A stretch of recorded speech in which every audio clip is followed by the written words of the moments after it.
Bienvenidos, queridos estudiantes, al menos de las secciones ah, A3 y A7 de lengua española del año 2021. Ya no estoy seguro del año, el año de la pandemia, o quizá habría que decir el segundo año de la pandemia. Estudiantes de la Escuela de Idiomas Modernos de la Universidad Central. Voy a hablarles hoy de esta clase, digamos que especial, que no está en el programa, pero que les prometí a mis estudiantes. Les voy a hablar, digo, de la construcción del párrafo. Este material que les voy a presentar, estas láminas son, como pueden ver ahí, del año 2018, para que las hice para hacer la clase correspondiente a eso. Y en este momento, una clase presencial. En este momento ya casi se fue la luz del sol. Yo quería grabar esto como a las 10 de la mañana, pero no pude. Muy bien, ok, vamos a comenzar, que no es poco lo que hay que decir. Titulé esto, ¿qué es un párrafo y cómo se construye? Para que desde el título ya los estudiantes tuvieran una idea de que hay que hacerse esas preguntas y que quizá dentro de la exposición, no, sin quizá, dentro de la exposición esas preguntas se pueden responder porque lo que hay que hacer es buscar las respuestas. No es que haya ninguna respuesta escondida, es que lo que hay que hacer siempre es buscar las respuestas. Hay que reflexionar sobre lo que se dice y aparecerá con toda certeza. Vamos a comenzar. ¿Qué es un párrafo y cómo se construye?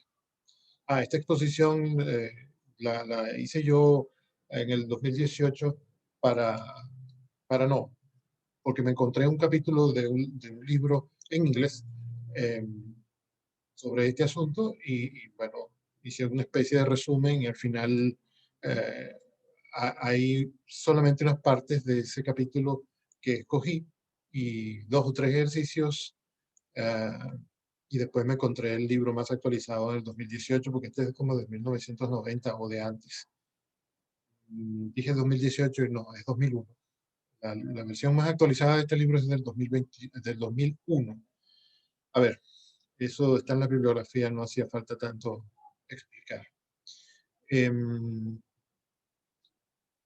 ¿Cómo reconoce usted un párrafo cuando lo ve? Normalmente yo les pido a los estudiantes que me lo expliquen ellos verbalmente, oralmente. Un párrafo trata normalmente de un solo asunto. Este asunto es parte de un tema más amplio, sí, pero siempre puede aislársele de los otros que van en otros párrafos. Se puede aislar de los otros asuntos porque estos van en otros párrafos. Aunque un párrafo contiene varias ideas sobre el asunto del que trata, una de ellas será más importante que las demás. A esta se le llama idea principal, eso ya ustedes lo sabían. Muchas veces, no siempre, es la primera idea del párrafo. ¿Dónde aparece la idea principal? Depende del tipo de patrón utilizado por el autor para desarrollar su párrafo. Así comienza Yorkie su exposición sobre este asunto. A mí me pareció muy buen inicio, así que me lo apropio. En realidad no me lo apropio porque estoy diciendo que es suyo, pero me gusta para comenzar. Entonces, la oración temática de un párrafo es aquella que expresa o en la que aparece la idea principal. Así se le llama, idea temática. Pero, perdón, oración temática.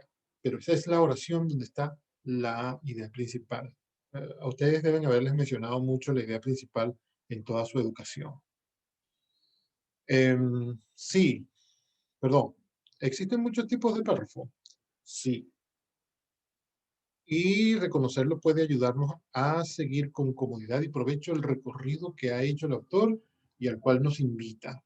Fíjense que dice que el autor hizo un recorrido, es decir, debe haber tenido una ruta que llevar, tiene que haber dibujado un camino por el cual iba a caminar y nos está invitando a ese camino, es decir, que nosotros podemos también dibujar esa ruta y recorrerla con el autor o también puede ser por nosotros mismos. Ya verán que cuando adquieran más práctica con el asunto, serán ustedes los que recorrerán sus propios caminos. Vamos a ver ahora los 5 tipos de párrafo que son más comunes y que por tanto son los que más vamos a utilizar cuando nosotros comencemos a escribir párrafos bien armados. El primero es el párrafo de análisis. En esta clase de párrafos el autor analiza. ¿Qué más va a hacer si se llama párrafo de análisis? Analiza un asunto cualquiera que es desglosado en partes. Causas, consecuencias, métodos, propósitos y hasta etcétera. Fíjense ustedes. Habitualmente expresa la idea principal como una afirmación general al inicio del párrafo y luego se desliza progresivamente hacia lo más particular. Eso es lo que normalmente se llama razonamiento deductivo, pensamiento deductivo, procedimiento deductivo. Pero puede ser a la inversa, es decir, que la idea principal aparece al final del párrafo como conclusión natural o como suma lógica de lo expresado desde el principio. Ese es el razonamiento inductivo. También deben haberlos atormentado mucho con eso durante toda su educación anterior. Vamos a ver aquí un ejemplo de párrafo analítico de tipo deductivo. A ver, de Freitas, ¿por qué no lees tú? El hombre moderno, a pesar de su conocimiento científico superior, a veces parece ser tan supersticioso como sus ancestros. La astrología es un negocio multimillonario, todavía es un negocio multimillonario. Existen aún personas inteligentes que creen que las líneas de las palmas de sus manos o la posición de las hojas del té en una taza pueden predecir el futuro. En Estados Unidos, los aviones no tienen fila de asientos marcada con el número 13 y a los edificios no les falta, perdón, a los edificios les falta el 13º piso. Los gatos negros, los espejos rotos y la sal desparramada dan miedo y ansiedad a muchas personas. Además, la tabla de la Ouija sigue siendo un pasatiempo muy popular.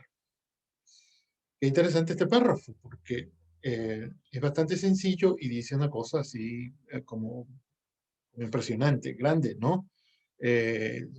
Vamos a ver que... Sí, un momento. Parte de la idea, la dice desde el principio, de la idea de que el hombre moderno, a pesar de que hay mucha tecnología, hay mucho conocimiento científico, ya nadie le tiene miedo a nadie, a pesar de eso, a veces parece que el hombre moderno es tan supersticioso como en la edad de piedra, como en los oscuros tiempos de la prehistoria, etc. Esa es la primera idea, esa es la oración temática que contiene la idea principal. Y a partir de ahí se desglosan varios ejemplos. Ese es el tipo de pensamiento deductivo. El párrafo puede ser escrito así, de manera muy sencilla, y ya vamos a ver cómo podemos llegar ahí. ¿Bien? Ajá. Vamos a esquematizar ese párrafo, ¿no? Tenemos en primer lugar marcada con el número 1, sin decimales, llamémoslo así. Eh, Marcado con el número 1 tenemos la idea principal del párrafo. El hombre moderno, bueno, los planes de texto, los esquemas para escribir suelen escribirse cuando uno los va a presentar formalmente y bueno, y cuando uno los escribe para uno mismo nada más, también, uno los escribe así como si fuera un telegrama. Ustedes nunca en la vida han visto un telegrama, pero deben saber, deben haber oído, deben haber leído que los crucigramas contenían solamente palabras esenciales, ¿no? Normalmente contenían solamente verbos, sustantivos, adjetivos. Muy pocas de las demás palabras. Hombre moderno parece tan supersticioso como sus ancestros. Quizá ahí podríamos eliminar sus. Hombre moderno parece tan supersticioso como ancestros. Podría ser. La primera idea secundaria, porque esta es la principal, la primera idea secundaria, es decir, que apoya la primera, la principal, es, las marcamos siempre con el número de la principal y el número 1. La primera idea secundaria sería, la astrología es un negocio millonario. Segunda idea secundaria, personas inteligentes aún creen que las líneas de la mano u hojas de té predicen el futuro. Una cosa medio rara, como puede ser que el futuro pueda ser predicho a partir de cosas tan desconectadas del futuro como las líneas de la mano o como las hojas de té o como las huellas que deja el café en la taza, etcétera, ¿no? La forma, la posición en que caen unos caracoles en el suelo. Hay gente inteligente, educada, que sabe, que ha estudiado mucho y que cree eso. Es decir, están en realidad en la prehistoria. Tercera idea secundaria, en Estados Unidos. ¿Por qué nombramos Estados Unidos? Evidentemente lo nombramos porque es la sociedad más desarrollada del mundo actual, ¿no? Estamos hablando de la época del descubrimiento de América, sería España. Si estuviéramos hablando del siglo XVIII, sería Francia. Pero en la actualidad, Estados Unidos es la sociedad más desarrollada, con una tecnología la tecnología superior a las otras. Europa compite, pero Estados Unidos es la sociedad, sí, la sociedad, la lengua, la cultura dominante en este momento. En Estados Unidos, sin embargo, los aviones no tienen asiento 13 porque el 13 es un número al que la gente, sobre todo en Estados Unidos, le teme. Y los edificios tampoco tienen piso 13 y otras cuantas cosas no tienen piso 13. En las grandes ligas, los jugadores no aceptan jugar con el número 13 en su espalda, a excepción de David Concepción, que se hizo famoso con el 13, pero es que David Concepción era venezolano, o es, ojalá que todavía viva. Perdón, la cuarta idea es que símbolos de superstición como el gato negro, los espejos rotos y la sal que se desparrama, dan miedo a mucha gente. Y la quinta es que un juego como la Ouija, que no es simplemente un juego de mesa, sigue causando miedo a mucha gente. Ahí está el párrafo que acabamos de leer, compuesto. Está desarmado. Es como si tuviéramos un aparato en casa al que le quitamos la tapa, después le quitamos la rosca, las patas, la perilla con que se prende y entonces lo tenemos así. Vamos a ver qué hacemos con él. Aquí da un ejemplo de párrafo analítico deductivo.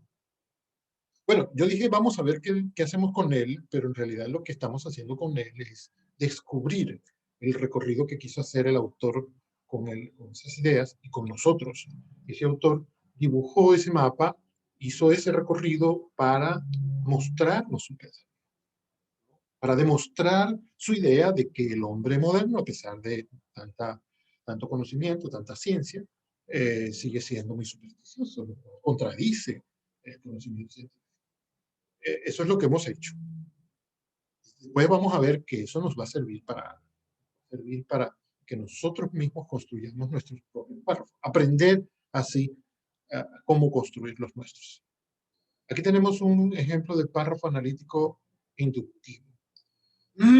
Juan Carlos I renunció al poder que le dejó el dictador Franco y contribuyó a desmontar desde dentro la estructura franquista, dando paso a la Constitución de 1978, que incluía la monarquía parlamentaria como forma de Estado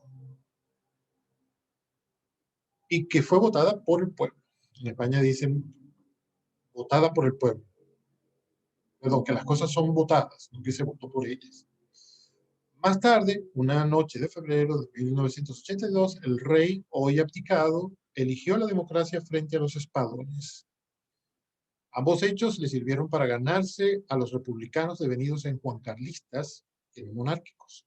Pero en el siglo XXI no es tan fácil explicar en las aulas ni fuera de ellas que a este nuevo rey, es decir, al hijo de Juan Carlos, no se le vota, que hereda el trabajo de su padre y que no conocemos cuáles son sus auténticos méritos. En resumen, está por verse para qué sirve Felipe VI. Un párrafo que apareció en un periódico cuando abdicó el rey Juan Carlos y por tanto se convirtió en rey el príncipe Felipe. Fíjense que comienza diciendo un hecho que sucedió. Juan Carlos renunció y después dice cosas que sucedieron en el pasado, como cuando murió Franco en el 78, en el 75, y Juan Carlos se convirtió en rey y en el 78 hizo que el pueblo aprobara por medio de los votos la nueva constitución. Y después, en 1982, hubo un intento de golpe de Estado y Juan Carlos salió al frente y ordenó a los golpistas que actuaban a favor de él, le ordenó a los golpistas que salieran del Congreso, que se entregaran y triunfó la democracia, digamos así. Y después de eso, hasta los que no querían nada con los reyes apoyaban a Juan Carlos. Y más tarde, no, llega hasta ahí. Los hechos enumerados llegan hasta ahí. Ahora pasan de Juan Carlos a Felipe y dicen, bueno, ahora no es tan fácil explicar porque el nuevo rey simplemente no hereda el trabajo de su padre en lugar de ser el resultado de unas votaciones. En resumen, llega al final y dice, ahora es que nos vienen a decir la idea principal del párrafo. Al final, no al principio como en el otro ejemplo. En resumen, está por verse para qué sirve a Felipe VI, el actual rey. En otras palabras, nos están diciendo, un reino sirve para nada. Y la idea principal es esa. Vamos a ver. Perdón. Lo que tengo aquí es otro ejemplo de ese mismo tipo de párrafo. Es decir, párrafo analítico inductivo. Aquí empieza el párrafo. Del italiano le vienen palabras como balcony, cavalry, miniature, ópera y umbrella. El español le ha dado mosquito, ranch, cigar y vanilla. El holandés le ha proporcionado brandy, golf, measles y whale. Del árabe ha tomado prestado alcohol, chemistry, magazine, zenith y zero. Finalmente, finalmente es persa el préstamo de chess, checkers, lemon, paradise y spinach. Es visible que el inglés es un idioma que toma palabras prestadas con libertad de muchos orígenes.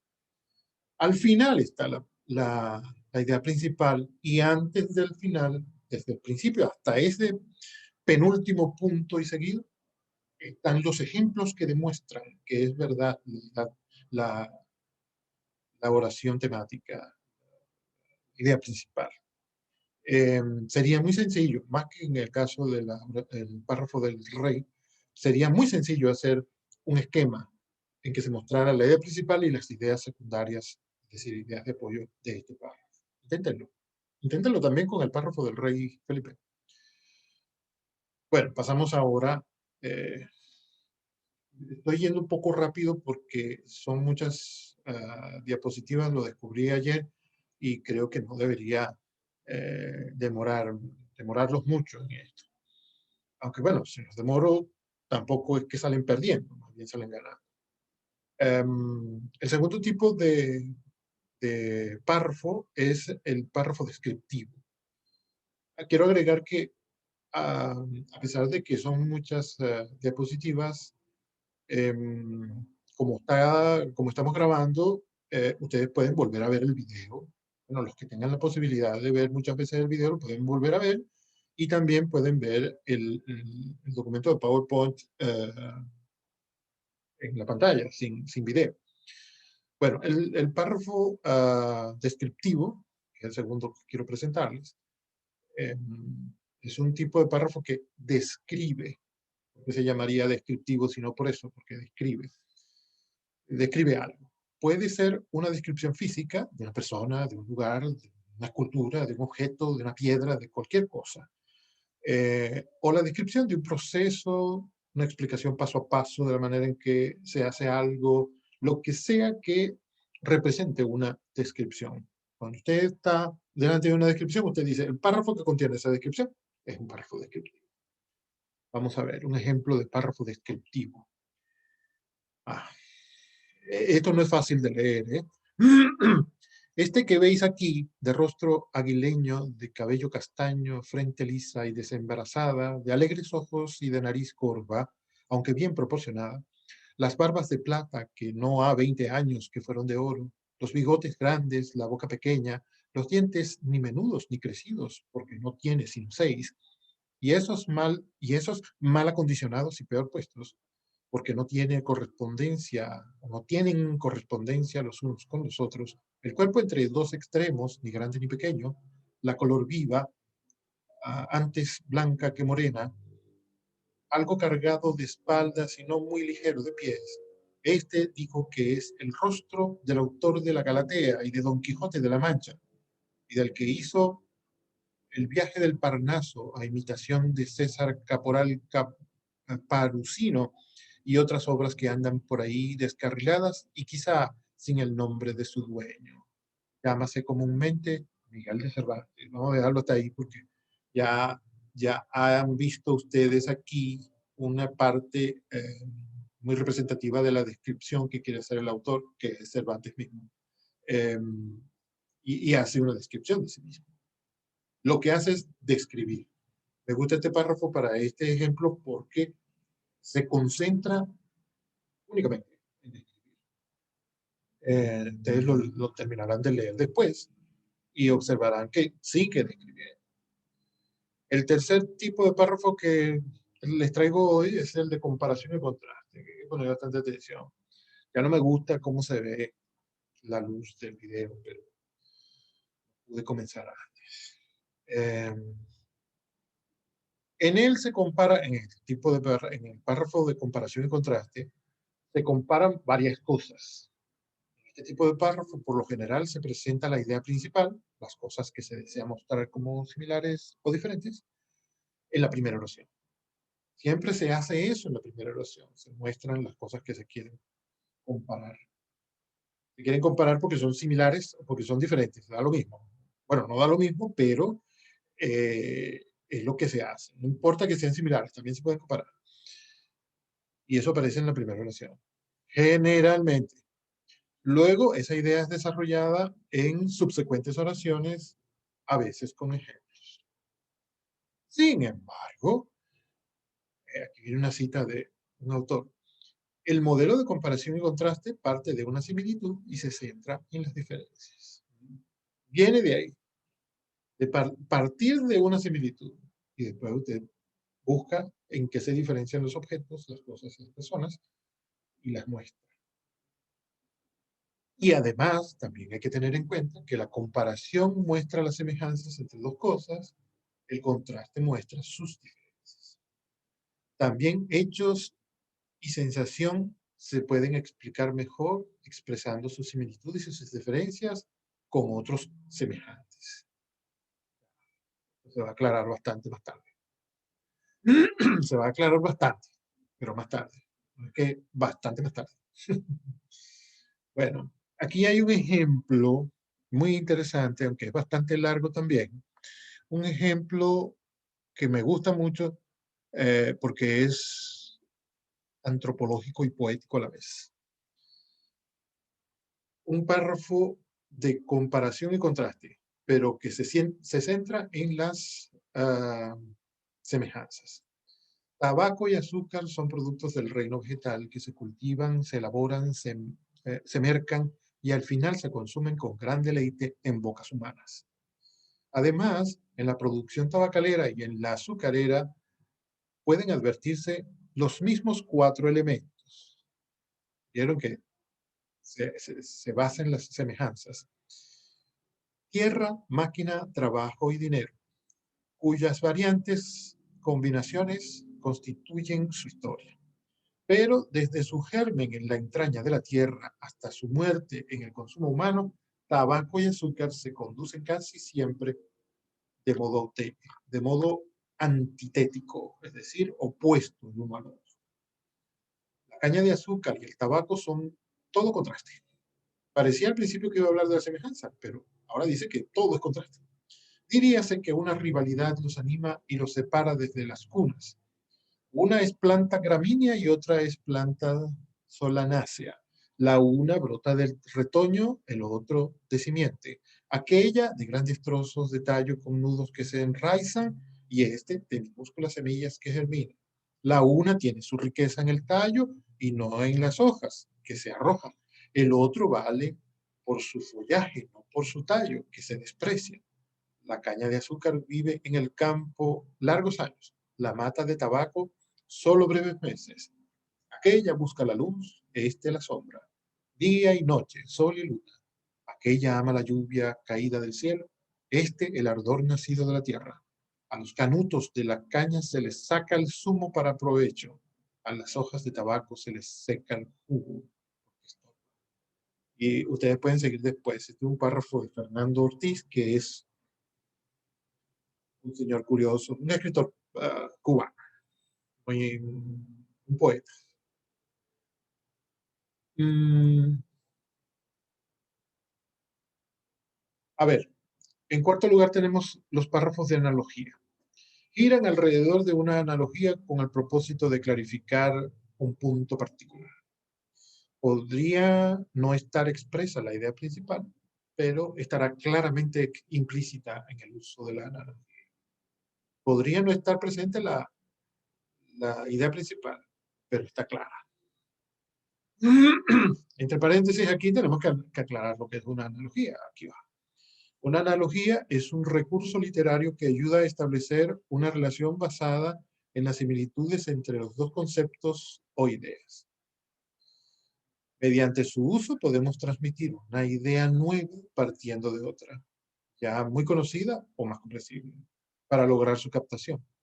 Es una semejanza que existe entre cosas cuyas naturalezas son diferentes.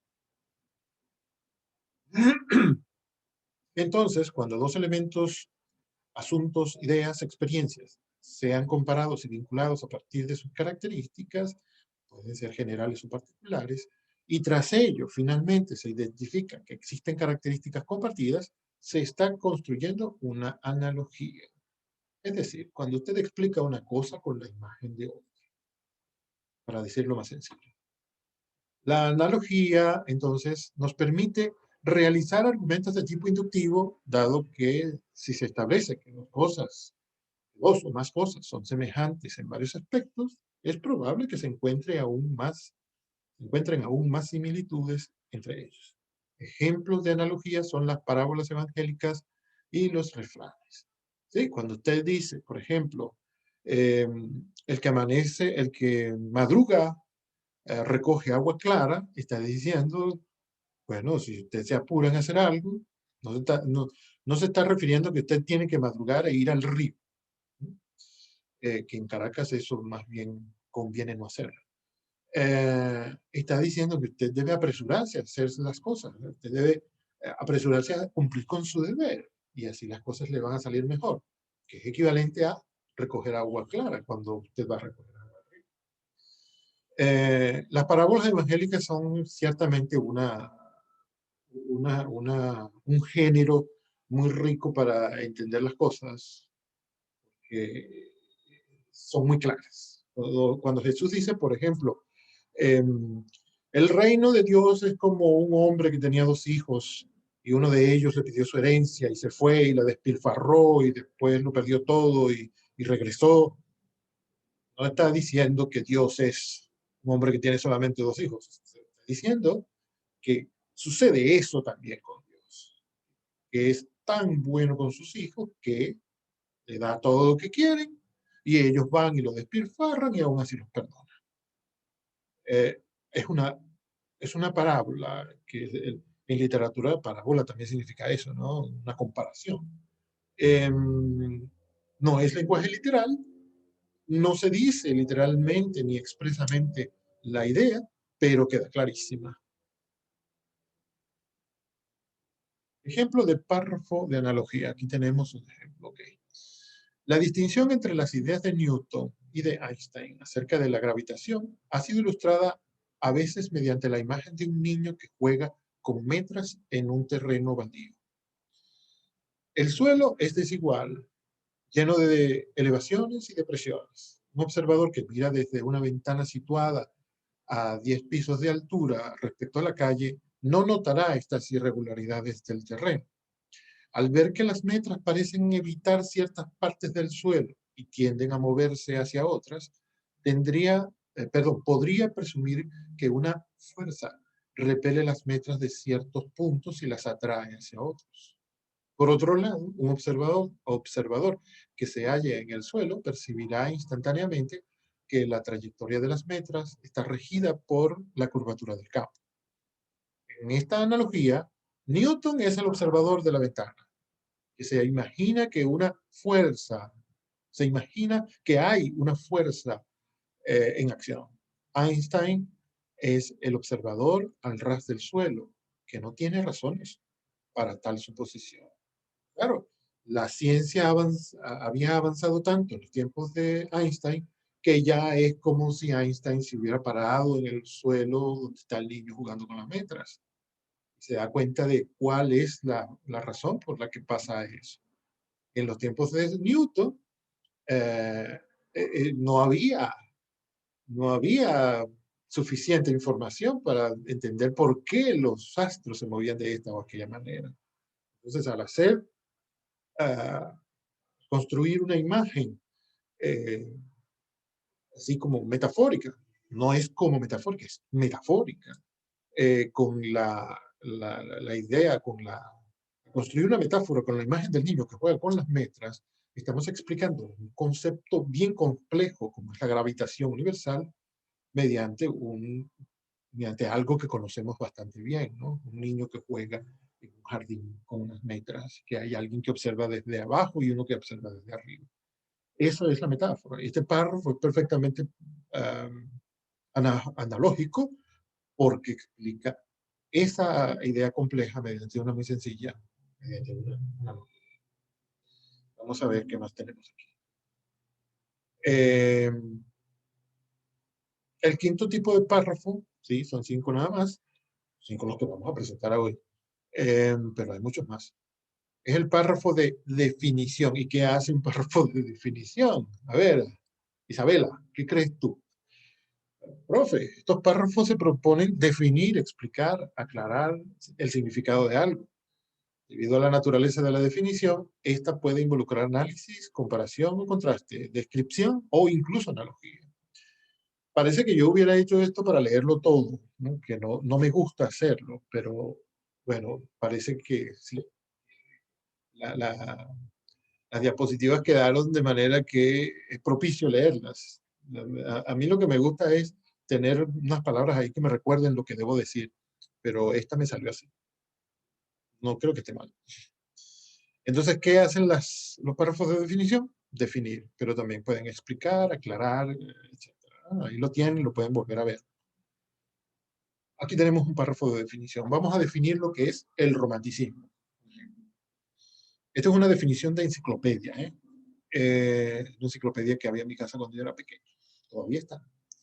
El romanticismo es un movimiento cultural que surgió en Alemania a finales del siglo XVIII y se difundió en los primeros decenios del siguiente por el resto de Europa y después por América.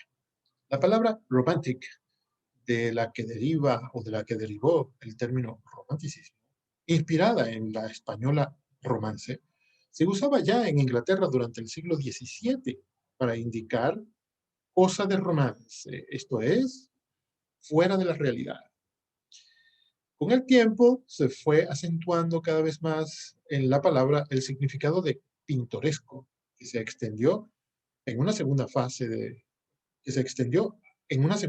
a la reacción emotiva que el objeto suscita en el espectador. Romántico, en fin, se comenzó a llamar aquello que en la poesía popular oculta se enlaza de nuevo con la Edad Media.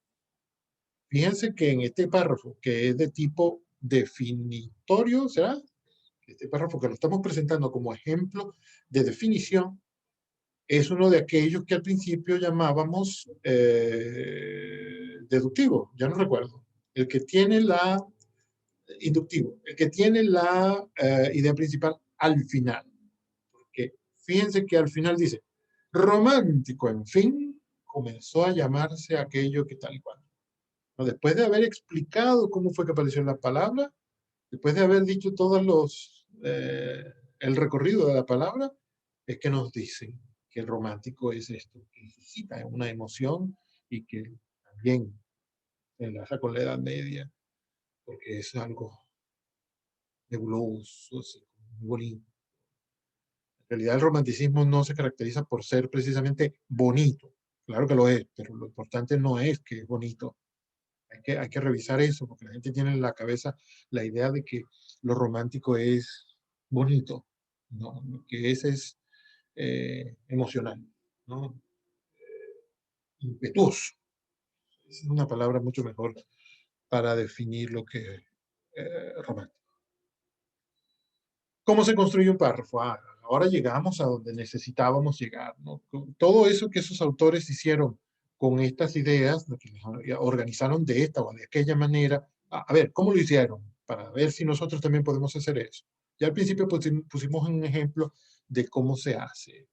Un ejemplo sencillo e inicial. Vamos a seguir. ¿Cómo se construye un párrafo? La construcción de un párrafo se asemeja a la construcción de una casa. Es decir, no se hace sin un plan. Se asemeja también a un viaje que no se hace sin un mapa. Y se asemeja también a un partido de fútbol, para el cual hace falta una estrategia. Plano, mapa, estrategia. Fíjense que este párrafito, que no es un ejemplo de párrafo de ninguno de los tipos, es un párrafo de analogía, porque estamos utilizando la analogía del viaje para decir que necesitamos un mapa. Y estamos utilizando la analogía del partido de fútbol para decir que necesitamos una estrategia. Y la analogía de la construcción de la casa para decir que necesitamos un plan. Tal como hacemos en cualquier acto comunicativo oral, para escribir un texto, especialmente si es académico, deberíamos comenzar por planificarlo. Quiero destacar esta palabra de ahora hasta la vida eterna. Antes de comenzar a escribir un párrafo o la tesis o un libro de 720 páginas, hay que planificarlo. Y entre más páginas tenga el libro, más tiene que planificar. Entonces, deberíamos comenzar por planificarlo. Deberíamos tener un plan. En la vida académica, el que no tiene un plan no llega. No se asusten, chicos, para recalcar la importancia del asunto. ¿Qué es un plan de texto entonces, profe? A ver. Entonces, ¿quién me dice? Rodríguez, dime qué es un plan de texto. Un plan de texto es, en términos sencillos, una lista organizada de elementos e ideas que guardan relación entre sí. Claro, tienen que estar relacionadas entre sí, porque si no, ¿cómo las vas a meter en el mismo saco? Es un método para agrupar puntos que tienen alguna similitud según algún criterio seleccionado para ello. Presenta esos puntos en una forma simplificada que ilustra las relaciones existentes dentro de cada uno de los grupos entre todos los... Perdón. Voy a empezar esa oración otra vez. Presenta esos puntos en una forma simplificada que ilustra las relaciones existentes dentro de cada grupo y entre todos los grupos. Ahí está la palabra de más. Perdón.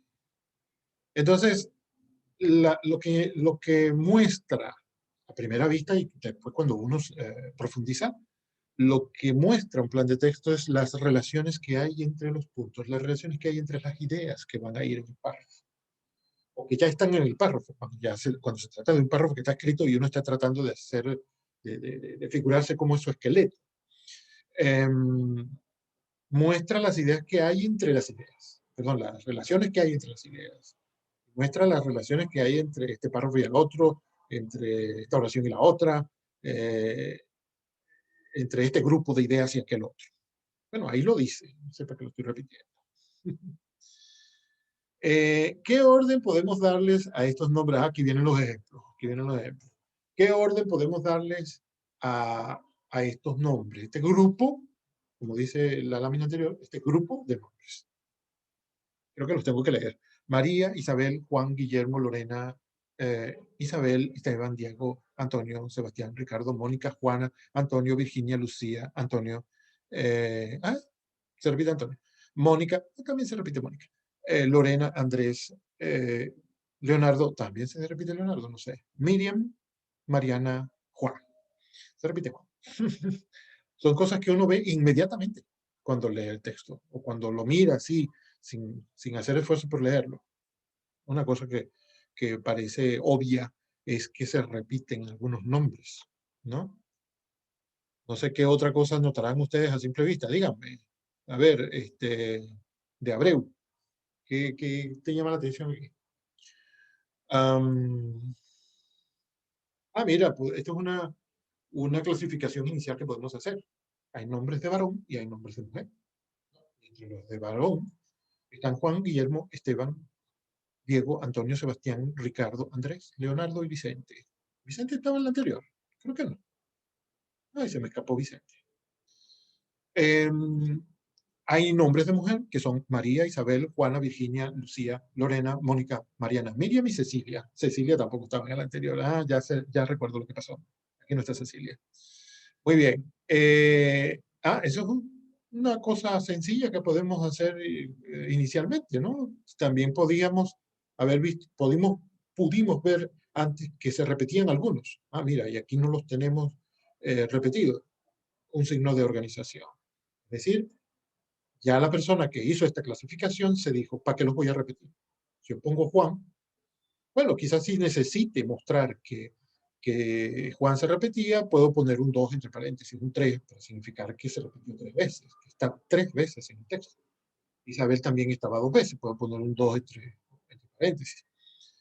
Pero algo más que va más allá es la clasificación en nombres femeninos y nombres masculinos. Una cosa muy sencilla que se puede hacer.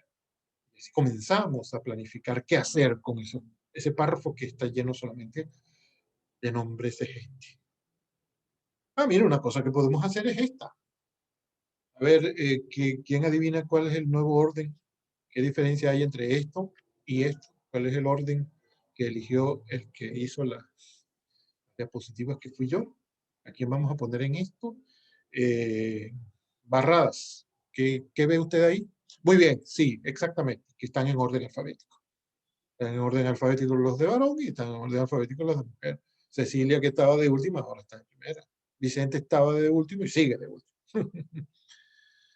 De tal modo que, esto sucede de tal modo que hacer un plan de texto es, en esencia, un asunto de clasificación y ordenamiento. Clasificación y ordenamiento.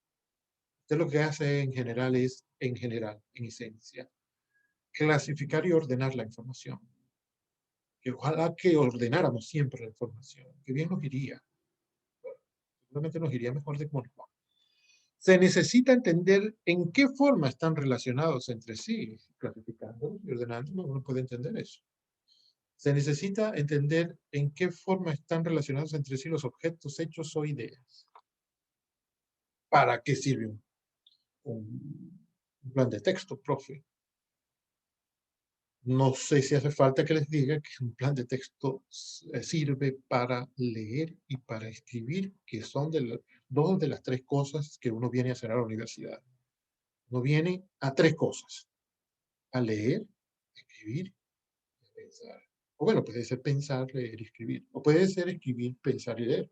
O puede ser leer, pensar y escribir. En cualquier orden, pero esas son las tres cosas principales que uno viene a hacer en la universidad. De modo que es mejor que tengamos algún método para hacerlo. Sirve para leer y para escribir. Dado que en la escritura analizamos la lengua para que sea leída, dado que en la escritura utilizamos la lengua para que sea leída, la escritura y la lectura son extremos de un mismo proceso de comunicación. O para decirlo como lo decimos siempre en esa metáfora mercantil, son las dos caras de la misma moneda, la lectura y la escritura. Si un autor ha hecho un plan para organizar su escritura con claridad, su lector debería poder analizar su organización mediante la elaboración de un esquema. Si usted tiene el texto escrito, si ya un autor lo escribió, usted puede desarmarlo, ¿no? Clasificar otra vez la información, ordenar de otra manera, o, bueno, buscar el orden que el autor le dio. descubrirlo, adivinarlo, deducirlo. Seguimos preguntándonos para qué sirve un plan de texto. Es decir, el esquema, el plano, el plan, el mapa, el esqueleto, la estrategia, la radiografía del texto. Ese paréntesis se debe a que yo he observado en estos años que tengo dando clases en la universidad, he observado que los estudiantes de idiomas como que le tienen temor a la expresión, al nombre, al término eh, plan de texto. Y eso es absurdo. No tiene, bueno, los miedos normalmente son absurdos. No existe ninguna razón para que le tengamos miedo a la palabra plan, al término plan de texto.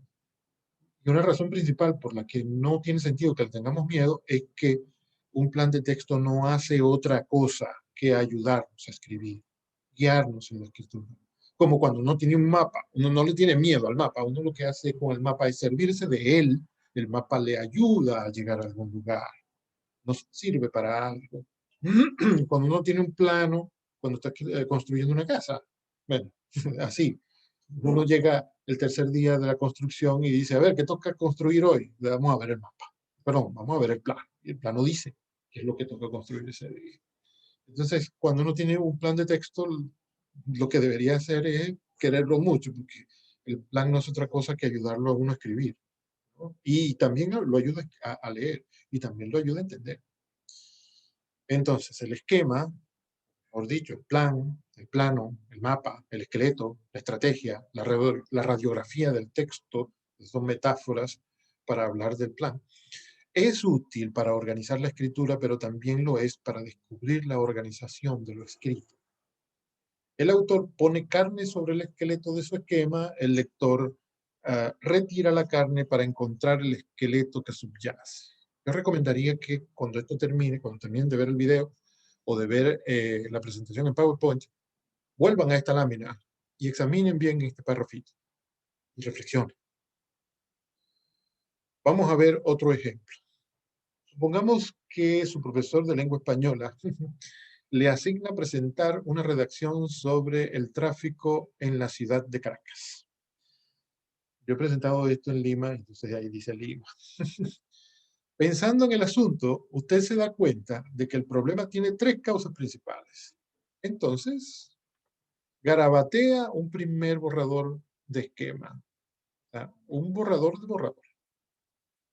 Aquí está. El tráfico en Caracas es un problema porque hay demasiados carros, las calles están deterioradas, los conductores violan las reglas. Escuetísimo. Y dice muy pocas cosas, pero dice muy pocas cosas porque detrás de las palabras hay información que uno recuerda. Porque el que pensó eso fue uno. Uno se dice, tengo que escribir un párrafo sobre el tráfico en Caracas. Hay tres cositas que yo quiero mencionar que no se pueden escapar. No se me pueden escapar de la memoria, no se pueden escapar del texto. Déjame garabatear, como dice la lámina anterior. El tráfico en Caracas es un problema porque hay demasiados carros, pero también es porque las calles están malas. Y también es porque la gente viola las normas de tránsito. Los conductores, quiero decir. Bueno, los peatones también las violan. Y eso podría agregarse en un siguiente párrafo. Ajá. Ya podemos escribir un párrafo como este que viene aquí. Fíjense, este plancito sencillísimo, hiper sencillo. Se convierte en esto. El tráfico de la ciudad capital desde hace mucho tiempo se ha convertido en un problema. Idea principal. Al principio.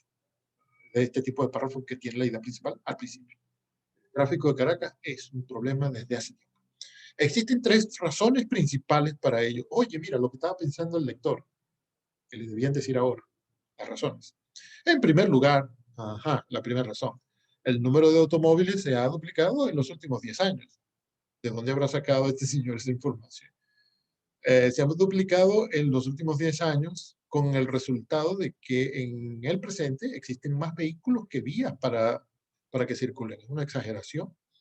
O va a haber más carros que calles, no podrían moverse. Pero estamos haciendo un ejercicio, no este ficticio. Entonces hay más carros que calles. En segundo lugar, las calles de Caracas han sufrido deterioros por causa del tiempo y la falta de mantenimiento. Eso es verdad, aunque no lo investiguemos. Basta salir a la calle para verlo. Además, todavía no ha terminado el segundo lugar y dice además. Así que en el plan podríamos subdividir eso en dos ideas secundarias de la idea secundaria que apoya la primaria. Además, debido al escaso número de estacionamientos, las calles existentes se han hecho más estrechas por los autos que se estacionan a ambos lados de ellas. En tercer lugar, mío, cuántas cosas dice este párrafo en tan poquito espacio. En tercer lugar, muchos conductores no obedecen las normas de tránsito, de manera que muchos embotellamientos en Caracas derivan del hecho de que gran número de conductores ruedan en el sentido contrario a las flechas, ignoran los semáforos y exceden los límites de seguridad, etc. ¿Se acuerdan del plancito que teníamos? 4 líneas, y no 4 líneas completas. Se convirtió en esto, y esto. Sí, tres lineecitas se convirtieron en estas dos. Son páginas enteras, pero ahí está.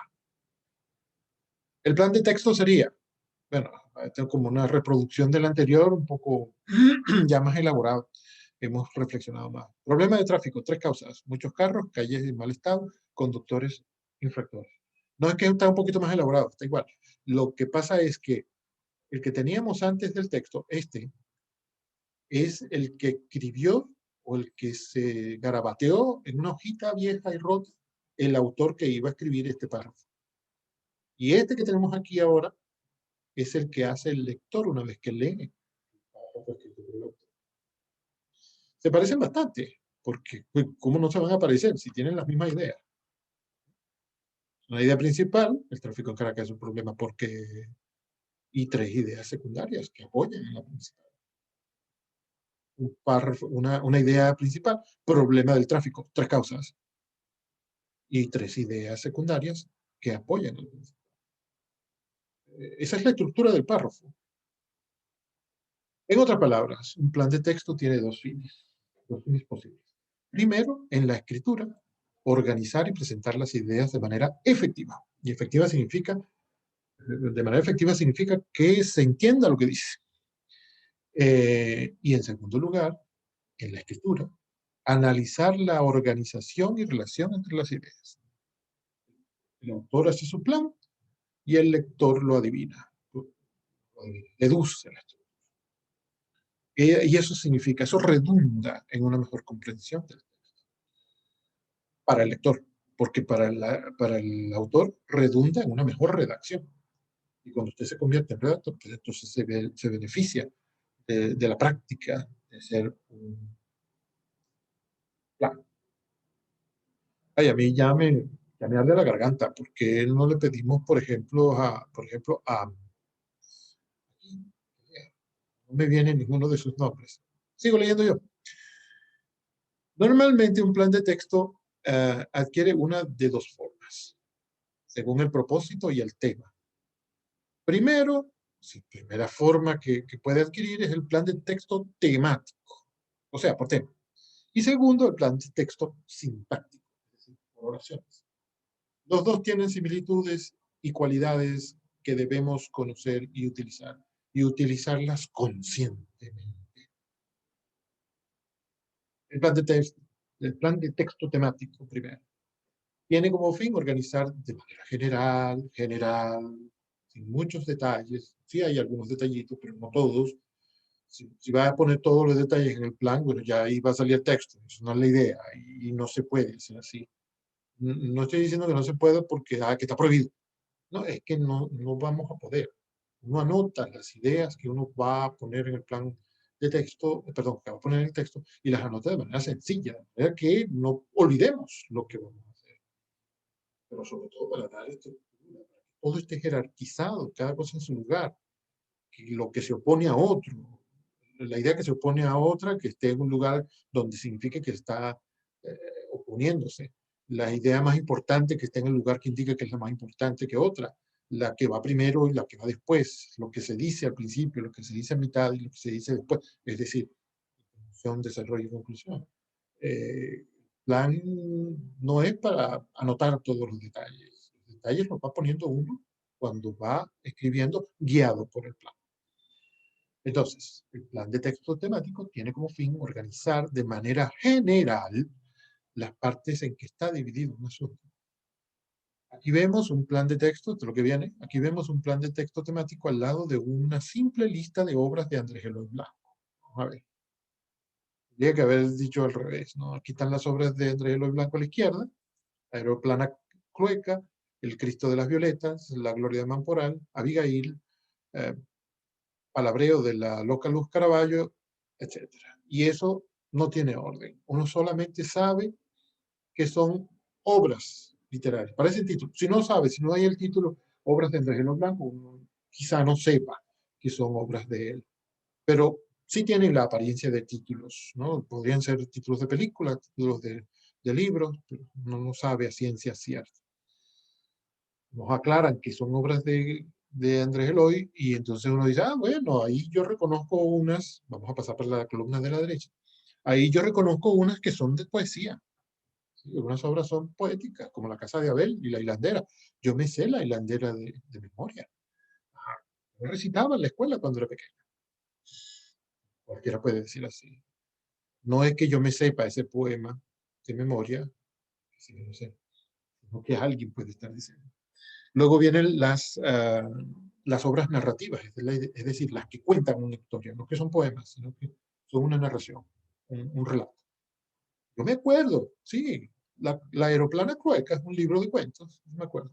Y luego están las obras de teatro, que son muy importantes, que casi nadie recuerda que Andrés Eloy Blanco era también dramaturgo. Es más, nadie sabe que Andrés Eloy Blanco era narrador, escribía cuentos y novelas.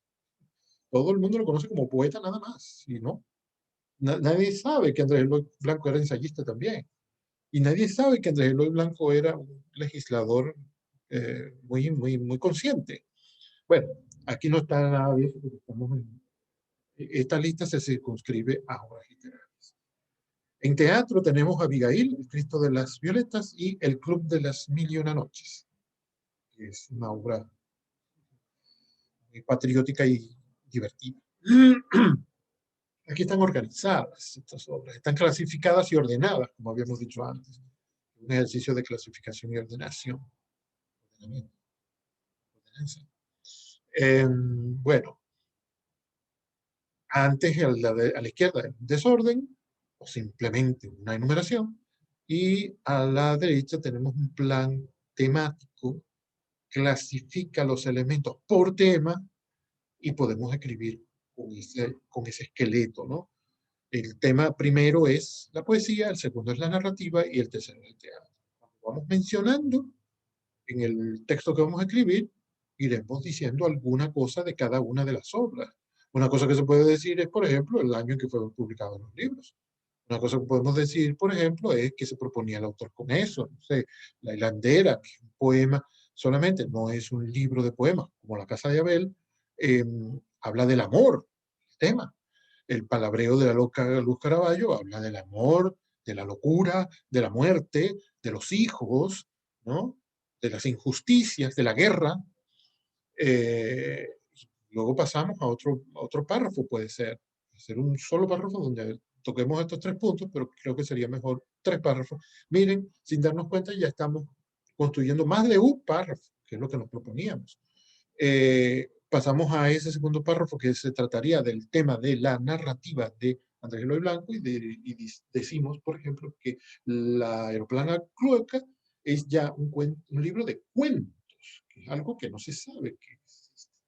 Así como La Casa de Abel, allá arriba, es un libro de poemas, la Aeroplana Clueca, un título muy curioso, es un libro de cuentos. Eh, y que fue publicado en tal año y que habla del tema de la guerra también, de la soledad que crea el conflicto en la vida de la gente que vive ese conflicto, etc. Y luego viene el teatro y hablamos de ese tema, ¿no? Del teatro, porque esas obras que vamos a mencionar son teatrales. Y decimos, por ejemplo, que Abigail trata de, de la época de Jesucristo, no, anterior. y la vida de una mujer en esa época. Y el Club de las Mil y una Noches, que no puedo cerrar esta diapositiva sin mencionarlo, habla de Venezuela. El tema es Venezuela. Sus problemas y las soluciones que puede encontrar uno en un club que tenga un cuento perdón, que tenga un título tan hermoso como el Club de las Mil y una Noches. Parece muy atractivo. Esta clase de plan, en que se agrupan los términos según sus similitudes, siguiendo un criterio significativo, el criterio significativo es el tema. Es útil, este tipo de plan, es útil para hacer distinciones y darles claridad, además de enfocarse en una distinción particular cada vez. No creo que haga falta explicar. Aquí tenemos un ejemplo de un plan poco más complejo, pero es un plan de tipo sintáctico. Momento. Este era temático, ¿sí? Lo dividimos por temas, poesía, narrativa, teatro, y luego están los subtemas o ideas secundarias. Y ahora viene un plan de texto sintáctico, es decir, que se basa o que se expresa en forma de oraciones, sujeto y predicado. Aprovecho para decirles por primera vez en el año que no deberíamos decir sujeto, verbo y predicado, porque el verbo forma parte del predicado. Tiene un vecino que lo dice sí, o su hermana dice sí, no importa. El especialista en la lengua de usted no lo puede decir como no es. Pero no se pongan a corregir a la gente que lo dice sacando al verbo del predicado, no importa. Entonces, aquí tenemos un plan para escribir un párrafo en el cual un párrafo de un texto que podríamos titular Reciclaje, solo beneficios. Y ahí está la primera, ahí está la idea principal en el título. El título normalmente debería contener la idea principal. Los ruidos molestos no los puedo evitar. Una moto que está subiendo una pendiente y más bien está yéndose hacia atrás. Eh, entonces, este título ya da claramente el tema. El reciclaje solo beneficios. Idea número uno, es decir, principal del párrafo, seguramente del texto entero. El reciclaje solo tiene beneficios. Y tenemos 6 ideas secundarias. ¡Wow! Eso es bastante. Normalmente son 2 o 3. Ya 3 comienza a ser muchas. Imagínense 4 y 6. Primera idea secundaria. El reciclaje reduce la cantidad de basura en casa y en las calles. Esa idea secundaria tiene una idea que es secundaria a ella. O sea, que apoya como idea terciaria, digamos, a la principal. Esa idea secundaria de la secundaria dice que el reciclaje implica ahorro en el presupuesto familiar y gubernamental. Claro, a 1.1 habla de las basuras que hay en las calles y que hay en las casas. Claro, si uno recicla, hay menos basura en las calles y en las casas. O sea, que hay mejor presupuesto en la, en la familia y en el gobierno. ¿Vieron cómo esta idea es secundaria a la secundaria? Deriva de ella. Muy interesante, porque una idea genera otra y esta genera una tercera. Y eso puede expresarse de esta forma en el plan de texto. Ya vamos a ver otro más adelante en la quinta. 1.2. Contribuye a conservar recursos naturales. Y un ejemplo de eso, un ejemplo no, un hecho, un dato, es que el 80% se puede recuperar, el 80% de las cosas, el 80% de los desperdicios, el 80% de todo aquello que uno quiere botar, se puede recuperar, reciclar, reutilizar. Tercera idea secundaria. Mejora la calidad del aire, el agua y la producción agrícola. Ah, caramba, y ahí podríamos poner varias ideas secundarias de esta tercera idea secundaria. Porque si mejora la calidad del aire, ahí tenemos una buena razón para hacerlo. Si mejora la calidad del agua, ya, mejor razón para hacerlo. Y si mejora la producción agrícola, mucho más, porque hay que comer y la comida escasea. Nosotros, los venezolanos, lo sabemos muy bien. Y la cuarta idea secundaria es que redunda en ahorro de energía. ¡Ay, qué maravilla! 64 a 74%. Luego está la quinta idea secundaria, que es que genera empleo. El reciclaje genera empleo. Y en este plan dice que hay una cosa que se llama BIR, que contabiliza 1.600.000 empleados. Algo hay que investigar. Algo hay en el mundo que se llama BIR. La R es de reciclaje, pero lo van a investigar.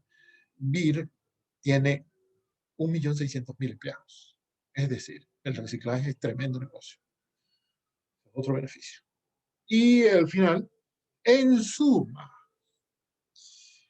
además de negocio y materia de Estado y de familia, es cuestión de conciencia humana. Una buena conclusión para este párrafo, ¿verdad? Solo tiene beneficios. Imagínense que no solo se produce dinero, que se produce empleo, que mejora la calidad del aire, de la comida, que mejora la limpieza de la ciudad, sino que además también nos hace pensar y ponernos más conscientes. Una cuestión de conciencia humana. Está demostrada la idea principal, que era que el reciclaje tiene solamente beneficios. Este párrafo parece muy bueno, el que podamos construir con él, porque todavía no es un párrafo.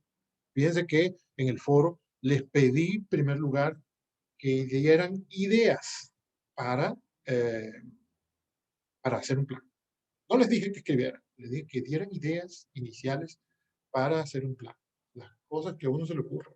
Siempre les digo a los estudiantes que están haciendo la tesis que cuando uno está haciendo la tesis, pero la tesis comienza con un párrafo, y es todo párrafos. Uno tiene que tener un cuaderno, así como si estuviera haciendo un viaje, para ir anotando las cosas importantes. Los capitanes de barco tienen un cuadernito donde lo anotan todo, se llama bitácora. Y como escribir un texto, escribir un párrafo, como hacer un viaje, entonces conviene llevar una bitácora. Siempre les digo, usted tiene que anotar todas las tonterías, estupideces y necedades que se le ocurren, porque es muy probable que más tarde usted esté investigando, leyendo algo y se diga, ¡ay! Yo anoté esto en mi cuaderno y descubre que esa estupidez que anotó un sábado por la noche, pues no era una estupidez. Es mejor anotarla, porque si te dices, ay, mira, yo el otro día lo pensé, ¿cómo era? Y lo buscas en la libreta y no lo encuentras, qué lamentable. Mejor anotarlas, todas las ideas que a uno se le ocurran, aunque al principio no crea que es una necedad, una estupidez o una tontería. Es que siempre digo esas tres palabras. Una tontería, una estupidez, una necedad. No importa. No, eso no es nada que no vaya a publicar. Si al final nos queda claro que es una estupidez, pues no lo ponemos. Nadie se entera. En este párrafo, lo verán después, observemos que un plan es también una lista de elementos, pero dividida y subdividida en pocos grandes puntos y en variados puntos más precisos. Los puntos principales son pocos. Aquí es uno solo, el número uno. Después no hay idea número dos, porque la idea número dos va en el segundo párrafo y la tres va en el tercero. Entonces, las ideas generalísimas aquí son pocas. Y las ideas precisas son varias. Aquí hay seis. Y las ideas secundarias de esas ideas secundarias, de ideas más precisas, son más grandes, son más numerosas. Bueno, aquí no son más numerosas, pero podrían serlo, porque en ese 1.1 no podría seguir desglosando. 1.1.1, 1.1.2, 1.1.3 y en 1.5.1, ¿no? Más abajo, uno puede seguir enumerando y subideas. Acabo de crear esa palabra. Uno podría seguir enumerando subideas de la subidea genera empleos. Entonces, observemos que un plan es también una lista de elementos, pero dividida y subdividida en pocos grandes puntos y en variados puntos más precisos. Hay que tener en cuenta el paralelismo gramatical de cada punto y aquel con que guarda relación.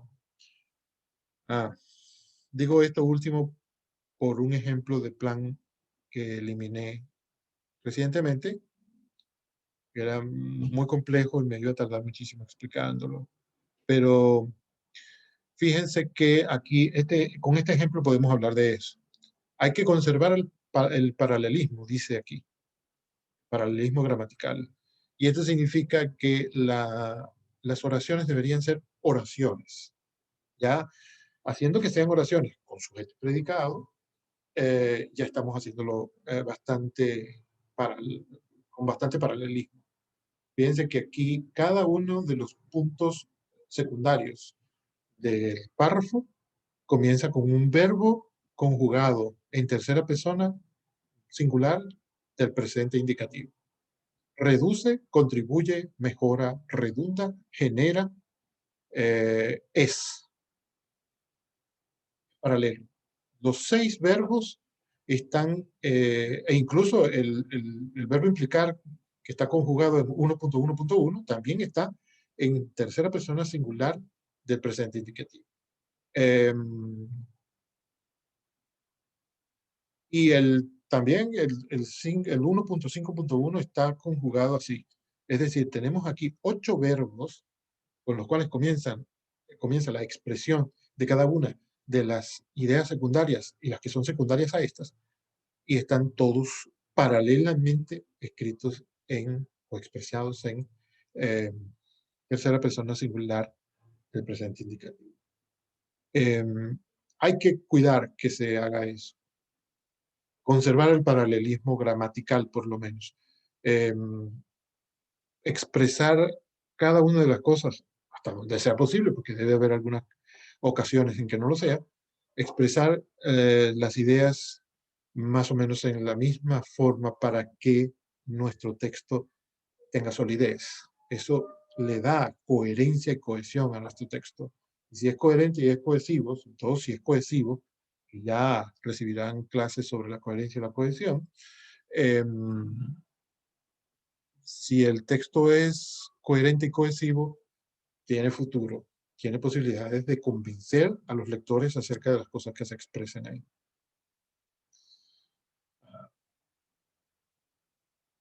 El plan de texto sintáctico, lámina como que de antes.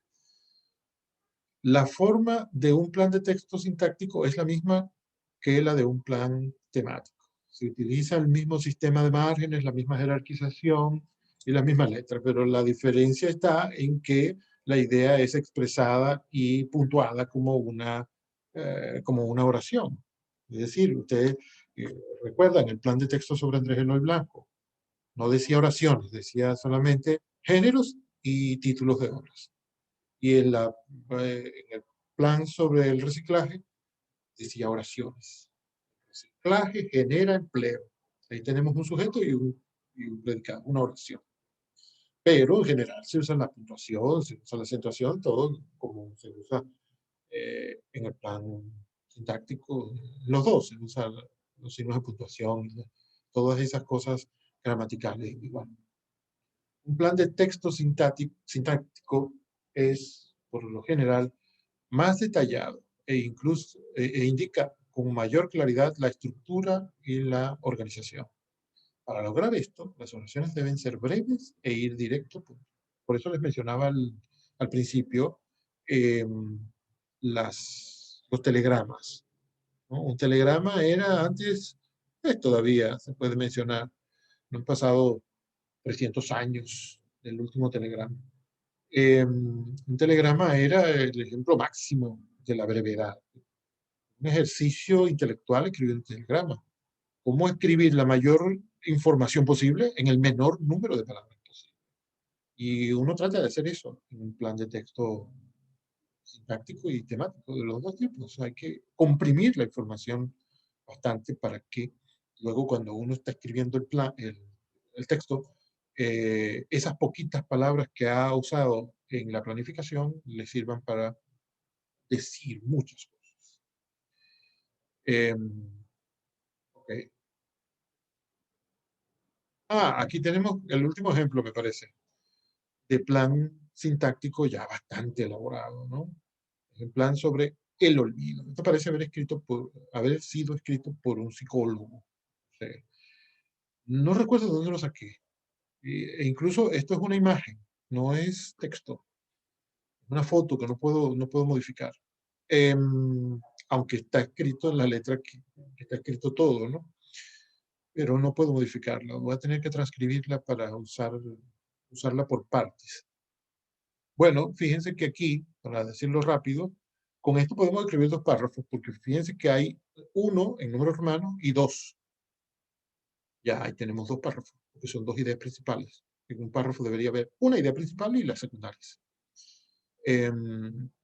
Si es muy compleja la idea, que usted tiene que poner muchísimas ideas secundarias, seguramente conviene dividirlo. Buscar una nueva idea principal que permita enlazar con la anterior y dar las nuevas ideas secundarias, los nuevos ejemplos, etc. Entonces, la primera idea principal, con el número uno en romano, tenemos para hablar del olvido. ¿Por qué ocurre el olvido? Una idea que nos circunda siempre. Y esa idea principal se subdivide en A y B, mayúsculas. El olvido sucede por desuso. Si no usa la memoria, lo más probable es que se le desgaste o que se le vaya comprimiendo, atrofiando. Y la idea B, olvido, sucede por interferencia. Ahí deben explicar lo que significa interferencia. Tiene tres ideas secundarias. Esa idea secundaria B tiene tres ideas secundarias. La segunda idea principal, que yo creo que habría que ponerla en el siguiente párrafo, es cómo puede superarse el olvido. Ah, mire, esta persona que está escribiendo este texto quiere hablar del remedio. No quiere hablar del problema solamente. ¿Cómo puede superarse el olvido? Una idea principal. Y tiene tres ideas secundarias. A, B y C mayúsculas. Material, o sea, la cosa recordada. Material debe ser significativo y estar bien organizado. Ah, la memoria también tiene que estar bien organizada, como los planes de texto. Qué bien. Recuerden eso. Y B, bueno, la idea A, la idea B es material debe ser sobre aprendido. Más aprendido de lo que normalmente se aprenden las cosas.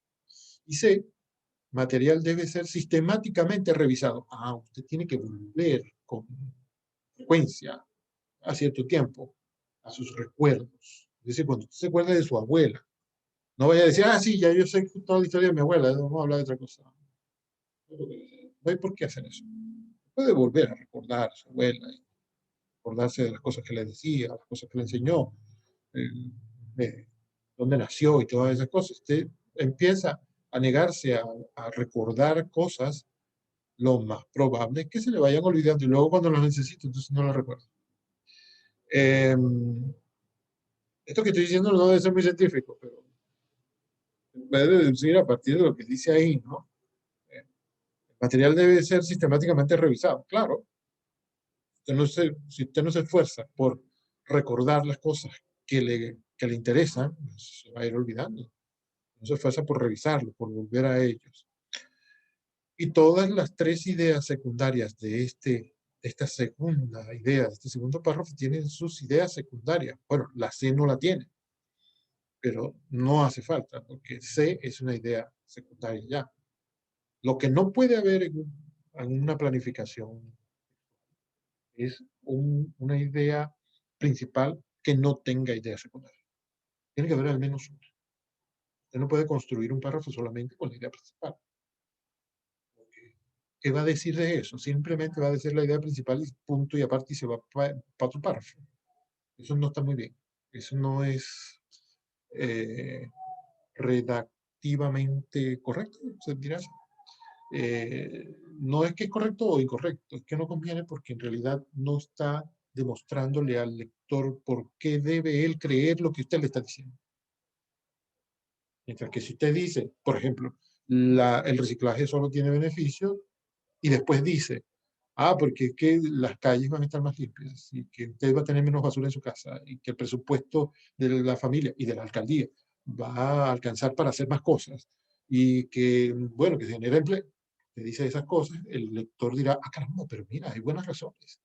Pero si usted simplemente dice, eh, el olvido sucede por desuso y no se encarga de decir, por ejemplo, que lo que no se usa se olvida, que es una teoría antigua, pero no siempre es aceptada, que, etcétera. La gente dirá, me dice que el olvido sucede por desuso, pero no me lo demuestra, yo no voy a creer eso. Además de que nosotros como universitarios deberíamos poner en duda todo lo que oímos. Principalmente lo que dice el profesor. Ah, mira, sí, era la última. Ya terminamos. Aquí está la bibliografía del material que yo usé para hacer esta exposición. Ah, miren, el último es Yorkie, que escribió su libro en 1970 y en el 2001 publicó una revisión, una reedición. Bueno, chicos, muchas gracias por su atención. Al final no me apresuré mucho porque este no es un video de los regulares del curso, aunque bien podría convertirse en uno de ellos, pero no tenía la limitante del tiempo. Al principio empecé a grabar pensando que sí, pero después me di cuenta en medio de la exposición que no tengo por qué hacerlo breve, porque este es un video que yo estoy regalándoles a ustedes. No es que me sienta muy generoso porque hago eso, sino que simplemente se planificó se planificaron estas 2 semanas de repaso. Entonces yo me dije, ah, mira, una cosa que yo quiero repasar con los estudiantes que yo creo que nos hace falta es la construcción de párrafo, y entonces con esta exposición que yo tengo por ahí, que ya he usado varias veces, voy a hacer un video, así que ya no la vuelvo a hacer. La próxima vez que tenga que usar esto, usar el video, para que no se me reseque la garganta. Este se me acabó. Ustedes saben cómo contactarme por correo, por WhatsApp, por Canvas, o si me encuentran en los pasillos, que eso será dentro de los años. Y si tienen preguntas, entonces ya saben cómo hacerlo. Por mí no hay problema. Pero si dentro de 17 años alguien ve este video, no es alumno mío y me quiere contactar, puede escribirme a emalaver@gmail.com. Quién sabe si dentro de 17 años existirá todavía el correo electrónico o habrá sido sustituido por algo más efectivo. Hasta luego, chicos. Fue un placer.